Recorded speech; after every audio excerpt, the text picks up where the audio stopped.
Come show your glory. Come show your face. Come light a fire in us. Breathe on this place. Your love pursues us, tears down our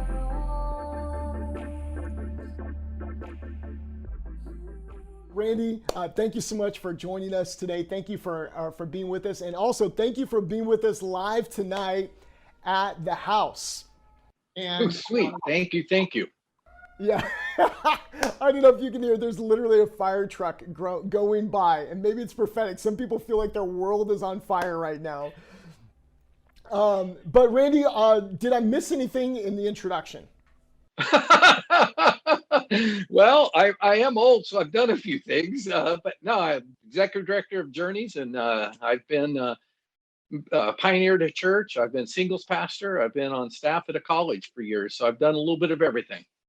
That is incredible. By the way, how did you get, because you have, a decade of ministry at Vanguard as a campus pastor. You had 20 years overseeing all of their counseling ministry and classes there. How did you go from that into what you're doing now and say, hey, I'm going to help? Because you have, if I remember, did you say 39 counselors and therapists that work for you? So you have a whole team. So you are like a mega church pastor with the staff instead of you're a mega counselor pastor with the staff. How did you make that move from, being in that type of, different ministry into the ministry that you're in now? Well, I started off as a singles pastor, and we did counseling there as well. And I started a counseling center way back when. And then when I went to Vanguard, where I was director of spiritual formation, campus pastor, I started a counseling center. They never had professional counseling. Well, out of those, people have gone and been pastors at other churches. So then they've asked me to help them as they've left and moved on to other places. And I needed help. So I started taking people who were in their master's program working on counseling and had them training them, and started seeing, and it just built and built to where Journeys was a natural outgrowth of requests for counseling from others. Wow, that's powerful. So as even for us as a church, it is such an honor again to have you with us today. Especially in the series, we're talking about trauma and drama. In the last couple of weeks, we've just been talking, and we're spending the whole month of October talking about trauma that people have gone through, drama that's just a whirlwind around their life, and some of it just frankly it's dysfunction. And so we've been looking throughout the book of First Corinthians where Paul he's talking to people that are, a lot of them, they're just steeped in drama and trauma. They are they're attempting to build build a great church in an environment that every way around them is everything but healthy. It's a society that just, it gives into just free love and free sex and free everything. It's a society that has more slaves than free people. It's a society that has given itself to all these different, and it was an incredibly wealthy society. And so Paul goes in, and we've been talking about this for a couple of weeks now. But one of the things that, as we're talking through trauma and drama as a church, one of the things that's really stuck out to me, one of the things that you shared with me in one of our very first appointments was along this topic of it's not a bear. And man, Randy, that was something that it's still to this day, it can make me a little bit emotional. It's still to this day, it has ministered and helped me so much. Can you explain to our church what you mean when you say it's not a bear?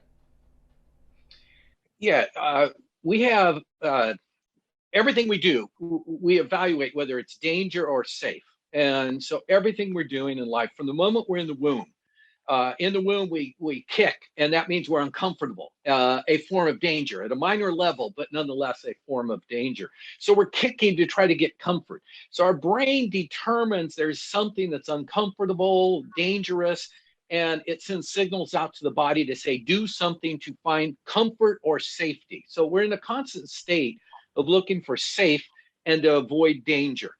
As we are born and live in life, we get more and more complex as to what is danger and what is safe. And it gets convoluted after a while. And then things like we get bit by a dog as a little kid, and we don't resolve that painful, traumatic experience. And if we don't resolve it, the brain takes that danger category and expands it so that now not only is it a dog, it's any dog. Now it's any furry animal. If we let it keep growing, it can get to the point that anything that moves that's furry will scare us. And the brain goes into danger mode and then gets all of our fight, flight, or freeze responses going in the amygdala, the hypothalamus, our body, our adrenaline. We're kicked into gear to try to do something to get to safety. So that's trauma. Trauma unresolved expands and keeps increasing categories. So trauma can be so simple as being yelled at by my dad. Trauma can be the dog. We can be molested, abused, robbed. Those traumas are the extreme ones that take us down the road of PTSD, post-traumatic stress disorder. That's where we're reliving the actual trauma, and it feels like we're in the midst of it. Wow. That came out of war, but that can be rape, that can be robbery, a gun put to our heads. That's the extreme. But on the continuum, it goes all the way up to simple minor traumas that we all have, like I say, being yelled at as a kid. We may not build that into a whole category and fearful of anyone yelling at us, but if it's unresolved and we're yelled at often, it becomes its own category. And anyone that disagrees with us, we're going to have a bear-like reaction. So these traumas unresolved trigger us to have bear reactions. So on a scale of 0 to 10, 10 being a grizzly bear, 0 being a gummy bear, there's our extremes. I like 0. I like gummy. We have a gummy, we have a teddy bear, we have a koala, which is not a bear, it's a marsupial, but I still put it on the category as we're doing the continuum. We do a kung fu panda, and then we do a grizzly bear. So those are kind of the continuum of trauma danger. Right. What happens is we do add-ons. So we get historical experiences that we add into the current experience, and we now react as if it's a bear. We react as if we're at an 8 or a 9 on this continuum, a grizzly, a kung fu panda. Panda is after us. And so all our reactions are these danger reactions. When in reality, as we look at the circumstance, it could be someone cutting us off on the freeway. Or for me, I'm the baby in the family of 4. My older siblings, who I love and we're all close to now, made fun of me as a kid and put me down and says, oh, Randy's a baby. He doesn't know. What does he know? He doesn't count. Well, that's normal kid stuff, but that built a feeling of disrespect in me and anger. And so this whole category of anger at being disrespected, marginalized, ignored built. So I was returning a product one time, and I was worried they wouldn't take it back. And my son was about 12 or 13. So I said to him, come with me. I'll show you how to return a product.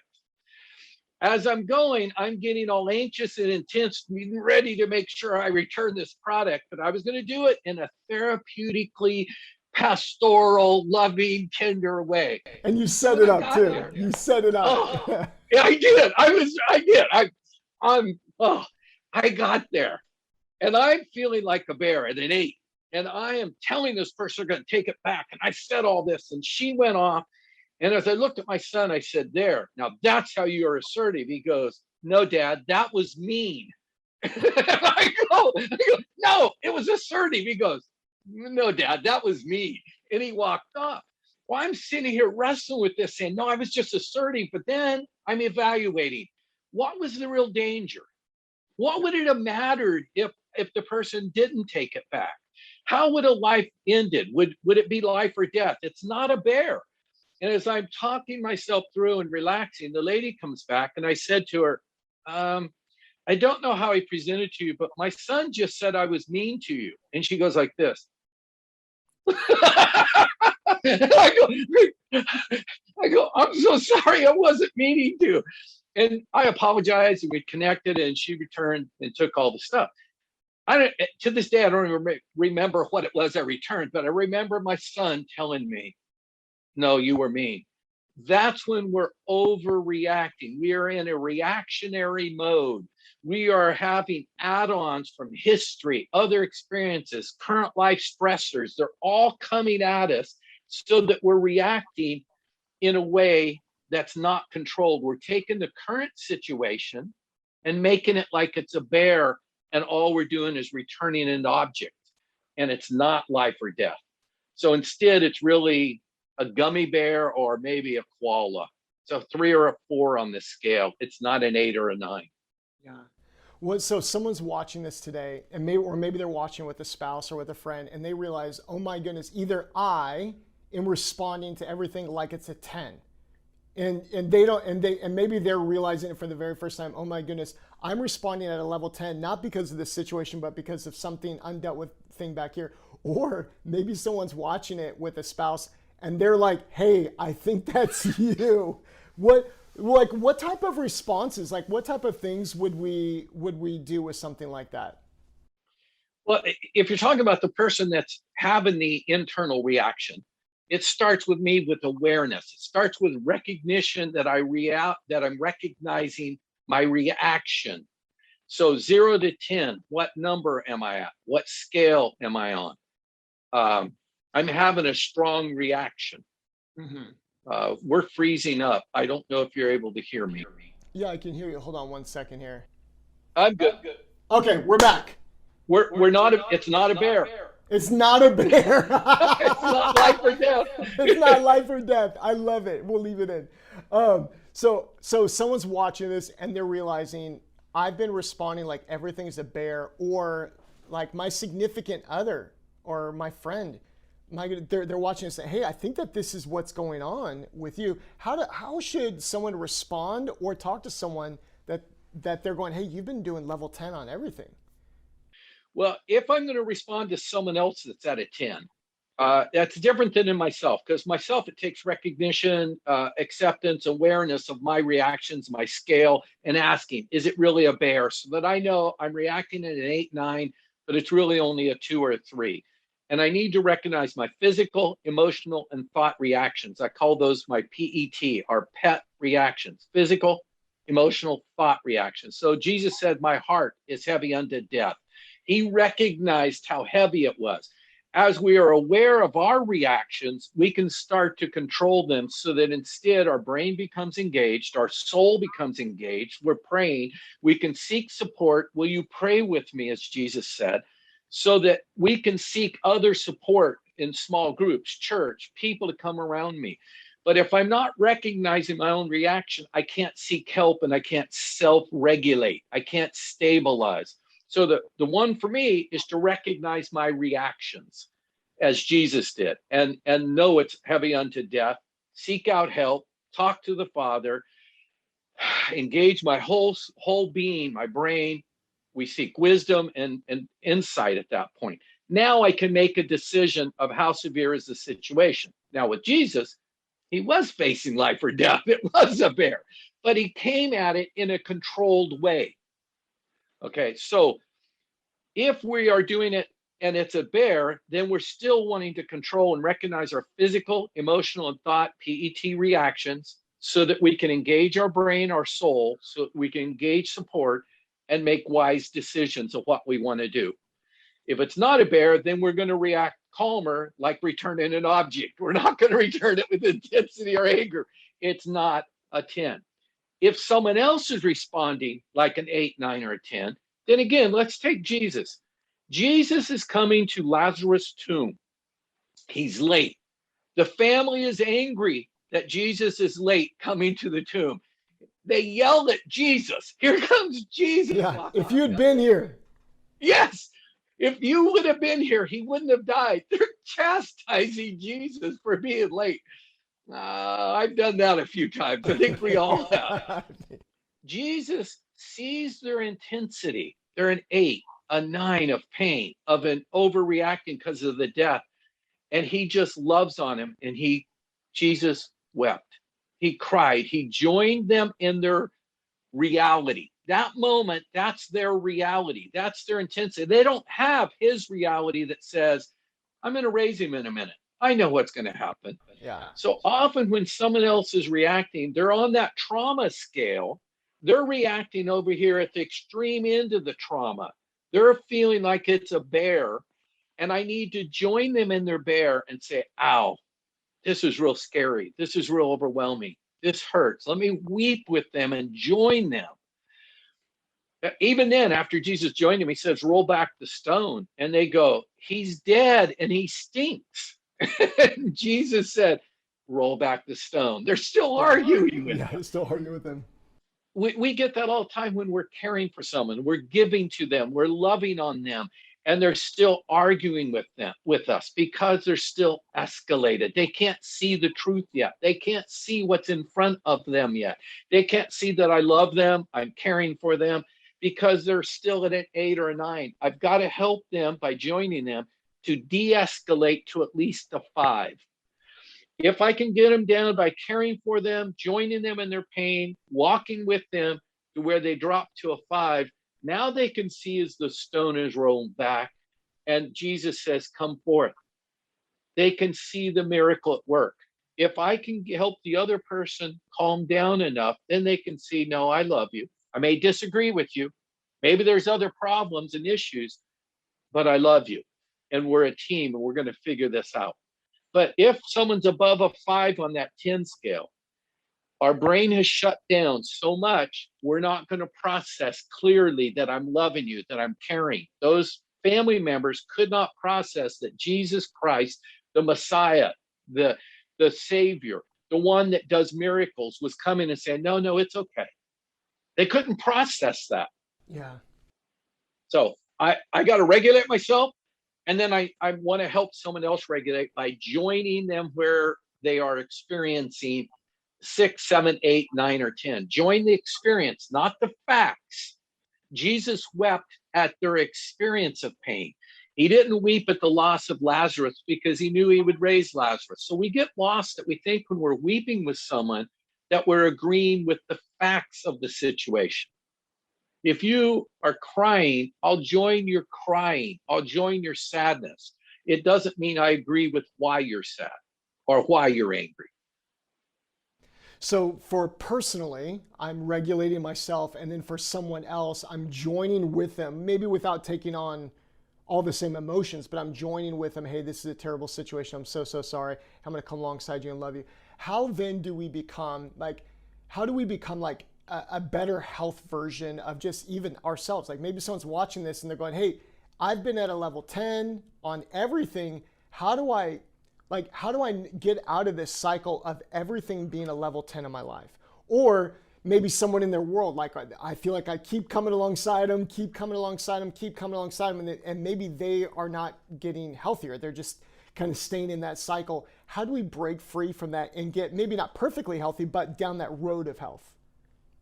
Well, yeah, that's a wonderful question. It's a little complex, so I'm going to try to simplify some because you're asking a lot. If I can walk alongside someone and help them see reality, because I'm letting them see the reality of their circumstance, and they can calm down and realize they're not alone. I'm with them. We have a small group with them. We're caring for them. If they can realize that and take it in, then chances are they're done. They'll calm down. They'll drop down out of a 10 and they're fine. If they can't, they may need therapy. They may need professional care to find out what's hindering them from taking in love, taking in someone caring for them. Currently in our life circumstances, the COVID and without getting into a lot of depth, but all the pandemic and politics have been like a pressure cooker pushing down on all of us. So our world has gone from large to a very narrowed, small area. Well, as you start living in a tighter, smaller area, it creates more anxiety. It creates more intensity for every situation. It's adding into the current situation, going to the store, Am I going to get into a fight? Is someone going to disagree with me? Will they like that I'm wearing a mask or that I'm not wearing a mask? Will I get sick? Will someone else get sick? And all of the, everything so simple as going to the store becomes a trauma. So we have all this condensing of our life and all of these traumas that are coming up. And so for us, how do we join one another in our differences? So whether I believe I need to wear a mask or I don't, or I need the vaccine or I don't, how do I, by love, join and weep with someone? So if I can join with them and we're weeping with each other, then I'm helping them to lower their intensity, their 6, 7, 8, or 9. Personally, I've got to take responsibility for me. I can only help someone. They still have to take responsibility for themselves. So for me, my responsibility, which your first part of the question is, what do? I have to recognize my PET, my physical, emotional, and thoughts. I'm feeling tense. I'm feeling tight. My heart's beating. I'm dry mouth. Those are all physical. Emotionally, I'm angry. I'm upset. I'm scared. Thoughts, they don't like me. They don't want me. As I recognize those, I have to take them and I need to do reality testing. Is this really a circumstance that needs adrenaline and fear? I'm returning an object. I'm going to the store. No. I'm not fighting for my life, or someone does have a gun to my head. Like I'm going to Target or Walmart or whatever. Exactly. Someone cut me off on the freeway is not life or death. It may be frustrating. It may create a 3 or a 4, but it's not a grizzly bear chasing me and I'm going to almost die. So the more I do reality testing to say, okay, I recognize my reactions, my PET. Now I need to do reality. Is this really a bear? Is it really that severe? Physically, emotionally. So physically, do I need to have my adrenaline? No. So I need to practice calming. Deep breathing. Remind myself it's not fair. God is with me. I'm a child of God. I have people who love me. It'll be okay. So I'm challenging my thoughts instead of thoughts, that idiot cut me off. They could have killed me. Or she won't take my object back. Those are thoughts that I then feed and increase my anxiety, increasing my escalation. Instead, I need to reverse the cycle and decrease it with better thoughts that are more real. God is with me. I'm a child of God. I have people who care about me. Returning the object won't matter. Cutting off, that was wrong of them, and I'll live. So you first recognize, then you look for your reality. Recognize your PET, then look for the reality of the danger of your PET. Kind of the third step, I'm going to put in real quick here. The third one's really critical. And that's the one where we relax. We take the breath, we slow it down. I'm a masterpiece. I'm made by God. I have great value. I need to remind myself of those and live and practice those, that I'm a masterpiece. God made me and said it is good. So that when I'm escalated, I can calm myself down. Yeah. And I need to ask myself as I calm down, what are my add-ons? What's historical? The baby being yelled at as a brother. I hate disrespect. What other add-ons? Being yelled at as a kid. Current life stressors. So what are my add-ons that are adding to this situation to make it more intense than it really is? So as I calm down and I review my reality and my PET, I can find add-ons. Those add-ons sometimes can be resolved by just forgiving, understanding them, seeing them. Sometimes they need work with a professional that can help someone work through their add-ons. So that would be the process so that I can deal with COVID. I can deal with politics. I can deal with the disagreements. But if I'm in a constant state of 7, 8, 9, and I'm escalated, I can't deal with those. Everything becomes more intense, more aggravating. No matter how minor an issue or how major, everything is a 10. Everything is a grizzly bear. My adrenal glands are being blown out. My spirit is being drained. My soul is just sucked dry. My emotions, my tolerance, all of that is gone. And any little thing will increase to be a bear, and I'm fighting for life. Yeah, and usually that's the exact moment that make someone at church is like, hey, would you like to volunteer for the kids ministry? And you're just like, that's it. And they're like, I thought it was just asking you a question. Or someone at the grocery store goes, hey, do you want a paper bag or a plastic bag? And you blow up at them because you had to pay 5 cents for a bag. All right, so someone's watching this and they're going, okay, because you talked about, hey, I'm calming myself down. I'm reminding myself, what are the true facts? And these are all things you've walked me through as well. What are the true facts? God loves me, God's for me. Going through just the truth of God's word, breathing, calming myself, getting myself even at just a place of calm. And then in that moment, you talked about, hey, some of these things might be coming from trauma of the past.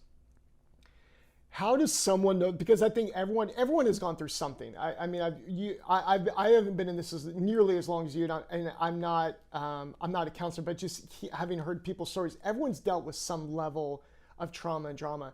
How does someone know that? Oh my goodness, maybe they're watching this and they go for the realization, that relationship actually that's not okay. Or someone over these last couple weeks while we're talking about trauma, drama, like, wow, the way my family raised me, or the way my boyfriend or girlfriend treated me, or the way that my sibling or the way my boss or whatever, and they're realizing that there's some trauma that they have to deal with. What would you recommend for someone who goes, okay, I think I may need to deal with some of this? Should they get a book? Should they go see a counselor? What would someone's next step be when they're going, should they just pray? Like, what is it like when they realize there's stuff back there, like when you talk about historical, there's some historical context I've been through that is adding to this. From your position, like what do you say to someone that's kind of maybe having an awakening moment like that? Well, you just gave me a lead in for my book that I'm finishing, and it's called It's Not a Bear. And we have a workbook to help work through it. It's not done yet, but it'll be there. So we'll say, read the book when it comes out in the next month or two. And then there's deeper traumas, like Dan Allender up in Seattle, the Allender Center. He's written numerous books on deep trauma and how to work through it. It'll take 20, 30 times telling your story over and over in a very safe environment to heal the deeper, real traumas that are severe. But all of us have traumas, and those traumas keep adding up. And we combine them so that they become a larger monolithic ball of accumulated traumas. The more we can recognize and take time to slow down and ask ourselves, is it a bear? What are the add-ons? What's currently bothering me? Let me look at my memories. What am I feeling? What am I thinking? As I pull those apart and I start looking at my brothers making fun of me, my sister telling me, no, you don't know what you're talking about. As I look at those, I start also seeing the reality that they love me now. We're close now. That was just kids. I can take a breath and forgive them. And now I take it out of that category and I push it back to humor and fun. And we loved each other. And it actually is draining that whole container. Now, we can do those as we look at memories and resolve them either through forgiveness or reality testing. And as we look at those historical events, it lessens the intensity that's feeding me into feeling like it's a bear. If I can't do it, I need professional help to do that. So as we look at each of these things, current life stressors, is it accumulation of current life stressors? Is it, for example, I came home from a very busy week. I had a dinner break.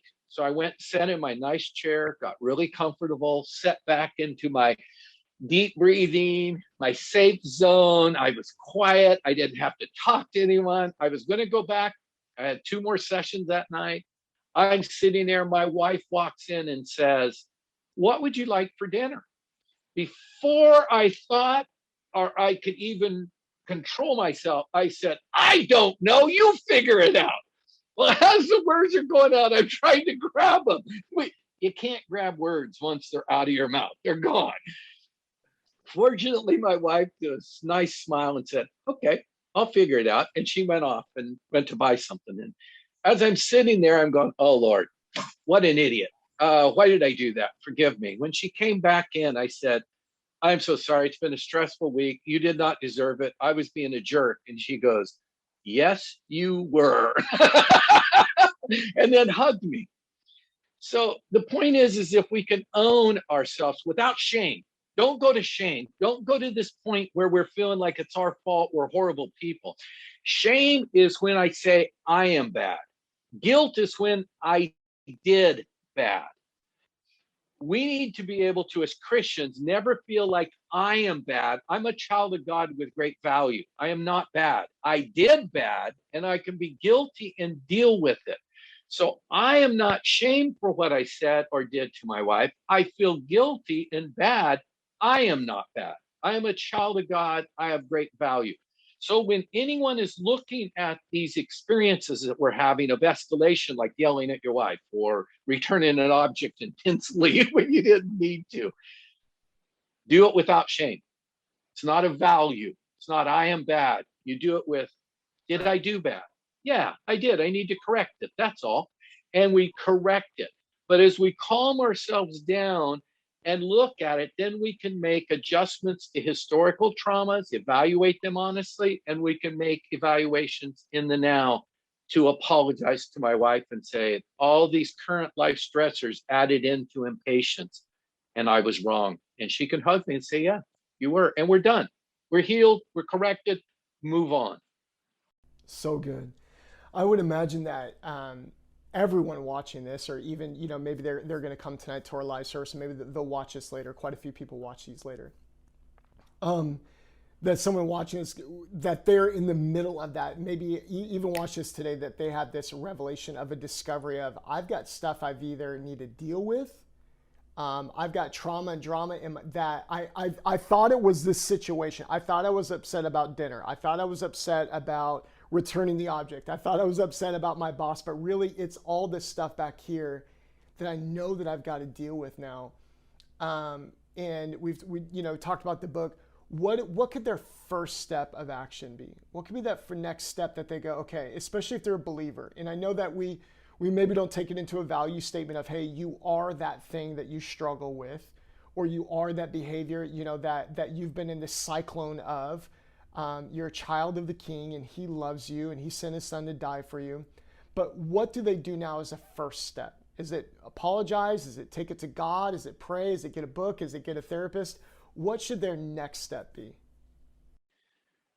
Let me back it up and come right back to that, and make sure I get there. But there's a difference between soul care, self-care, and coping. Coping gets us through a difficult time. Yeah. Okay. It doesn't heal anything. Self-care is healing, nurturing, feeding. Soul care is feeding and nurturing our soul. Self-care is feeding our finite, our brain, our five senses: touch, taste, smell, sight, sound. We're taking care of those things. That's self-care and soul care. Coping is what we often do, whether it's overeating, over drinking, working hard, sleeping more, resting more, distracting ourselves, avoiding. All of those are okay. Coping's fine. Well, maybe not over drinking or getting drunk out of the regular. There can be damage. So, but taking a drink, having something to calm me, to cope for a moment, is not the problem. It's when the coping we think is the solution. The coping is just to get us through the problem for the moment. Self-care is resolving, healing, changing me. So when I become a Christian, I'm looking at God and I'm saying, I am a sinner. I need you. And God says, yes, you are. And yes, you do. And here I am. And now we're together. I mean, that's really what Christianity is all about.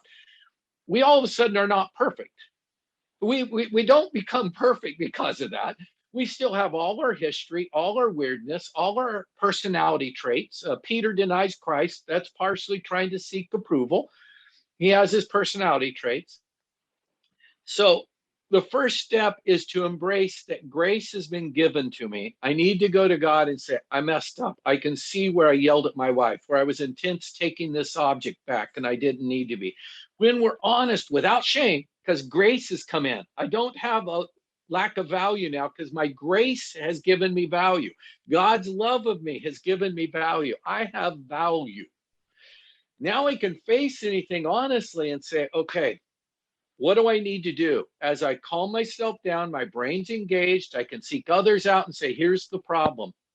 I get angry easily. I get upset. I do this. I do that. Help me. Now, if it's in a small group, if it's in a Bible study, if it's with other people you believe, family members, they may say, yeah, you need to take a breath before you speak, or talk in some way to help us work through it. Or it may be I need to look and see that it's an add-on and I'm remembering my childhood, and someone I can talk over my childhood or my trauma with them 20, 30 times, and that starts to drain and lessen. So I am making changes to the way I interact with this world because I'm looking at it from the lens of value as a masterpiece, a child of God. And I'm looking at it realizing I am not perfect. I never will be. I will always have to go back and talk to others and seek out others, to have someone pray with me, encourage me, challenge me, ask them, what do I do wrong? What do they see? As I do that, I'm lessening these containers that are filled with hurts and pains that feed my reactions and fears and are actually, if you will, feeding the bears. So the bears stay around. The dangers. Yeah. The more I look at them honestly and reevaluate them and lessen them, then the bears go away, and it's not a bear. It's not dangerous. I'm a child of God with great value. I can change the way I look at life. I can change the way that I react to the person cutting me off because I've talked to myself, I've talked to others, I've looked at my history. Those are all skills, though. It takes time. That doesn't just happen because we chose it. It's an actual effort to go and make these things change. So we're all responsible for that effort. It took Peter a long time to make his changes, but he made them. Paul learned to be content. He learned to be content. He wasn't content because he wanted to be. He had to practice skills like deep breathing, being honest with my physical, emotional, and thought reactions, going to someone else and saying, forgive me.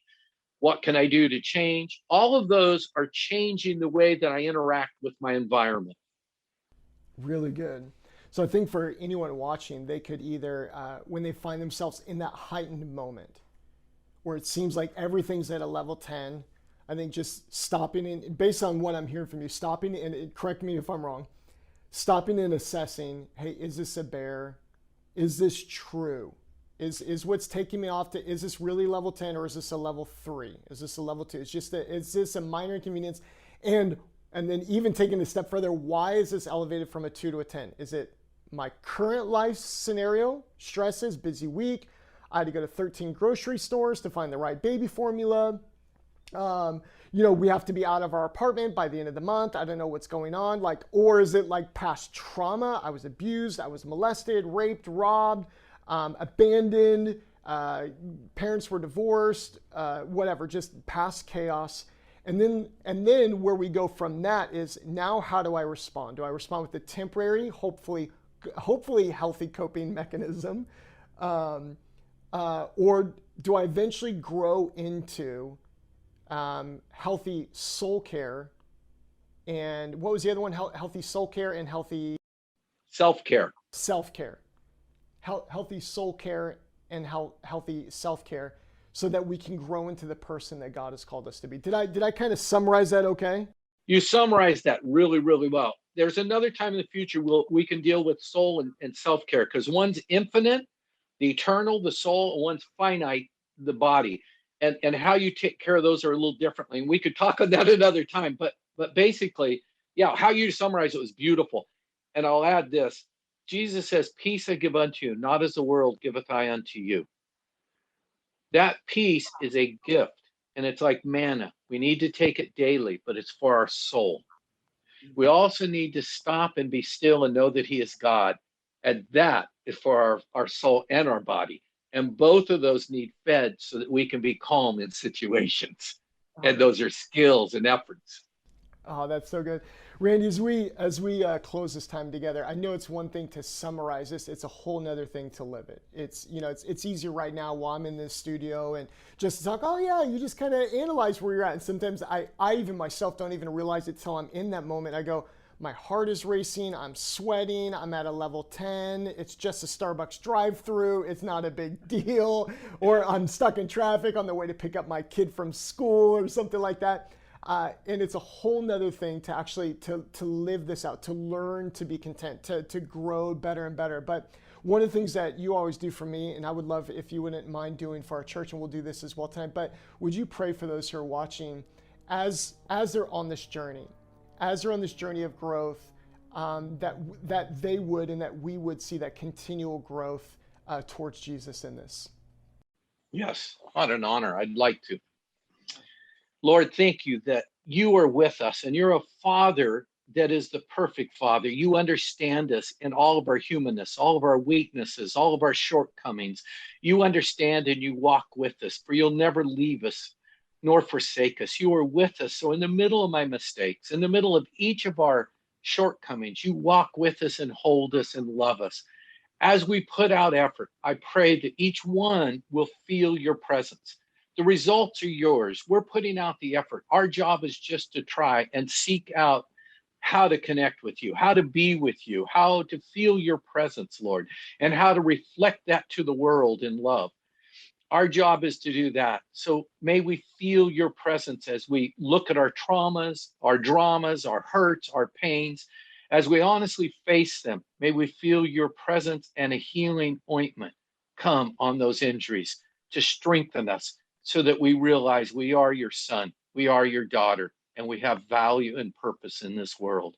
Blessings on this church, blessings upon this whole ministry, that they will feel your very presence. And wherever anyone is right now, as they hear this, may they feel your presence, for you are there with them even now. No matter what they've done, what they are doing, no matter what's going on in their life, you are with them, and change can happen because you are the Father, the Creator. We give you thanks and glory forever and ever. Amen. Amen. Amen. Randy, thank you so much. I'm looking forward to seeing you tonight at the house. If you are anywhere here in LA and you're watching this and you want to join us tonight, 4 o'clock at 4445 Noble Avenue. We have that all the address and information if you want to check it out. Any information, you can always go to thehousela.org. Finally, Randy, if someone wanted, they're watching this and they're saying, hey, I think I want to get some professional help, and they like you and they like Journey, and they say, hey, I want to be a part, or I want to, how would they make that connection with your office or with one of your counselors? They could go online to journeyscounseling.com, and it would has the whole information, shows the offices. They can call 714-957-1973, and that will also take them, and they can share what they need, and we'll have someone call them back out of Torrance office or Costa Mesa or Mission Viejo. And I have other friends who will help find a place for you if it's somewhere that you need closer. Awesome. Thank you so much, Randy. And blessings. And thank you. Thank you. All right. God bless. Hey, thank you so much for joining us today at the house. I hope that encouraged you, that message encouraged you. And I want you to know that the house at this church, this is a place where you can grow in your walk with God, you can grow in your relationship, and wherever you are at on your journey, you are welcome here. We as a church, I'm a pastor, we are all on a journey following after Jesus, and we're doing the best that we can to go that distance to serve Him and to love Him and to live out the gospel and to fulfill the Great Commission here in the earth. And so maybe you're watching this today and you're saying, hey, I want to be on that journey with you guys. I want to go after God as well. You can do that. And so we have something called Next Steps here at the house, and we'll throw the link for it right here at the bottom, where you can not only find out who we are and what we're about, but also what does it mean to follow Jesus. So if you go to thehousela.org/next steps, you can begin taking those steps with us. And it starts out with who we are and who we are as a church family, and is God calling you to be a part of that? And then we start walking through what does it mean to pray or to read your Bible, and how do you do that? How do you walk that out? And also, how do we teach that here?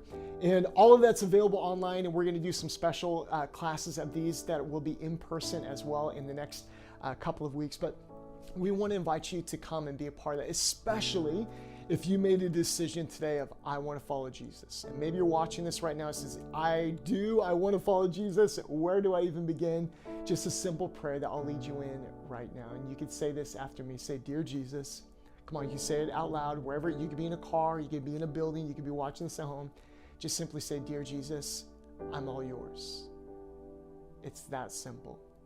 Now, I know that some people will say, if you can have a longer prayer, thank you for dying on the cross and forgiving me of my sins, and my life belongs to you. I turn from my sins to you. And all of that is important as well. But the simplicity of Jesus, I'm all yours, is a prayer of complete surrender. Jesus, I'm all yours. And also with that, you are all mine. And so if you made that decision today saying, hey, I want to go after God, I want to follow Jesus with my life, please make sure and let us know on next steps as well. Finally, if you're watching this and you've been participating with us through generosity, and that's our giving and tithes and offerings, I just want to say thank you so much. We could not have done what we did over these last 18, 20 months here of lockdown here in Los Angeles and around the world if it was not for God's blessing, and also if it was not for your help. Many of you have given sacrificially. Many of you give consistently. Some of you, you're testing this out for the first time. I just want to say thank you so much for joining with us in this journey of generosity. Speaking of testing, giving in tithes and offerings is one of the very few ways that God actually asks us to test him. He actually says, test me in this. Like, just test me. Just try it out. Test me in this. And God, this is in Malachi 3, says, test me in this. And I will open up the windows of heaven over your life. So if you'd like to join us in this journey of generosity, you can check out thehousela.org/give. You can give one time, you can give reoccurring, but however you choose to give.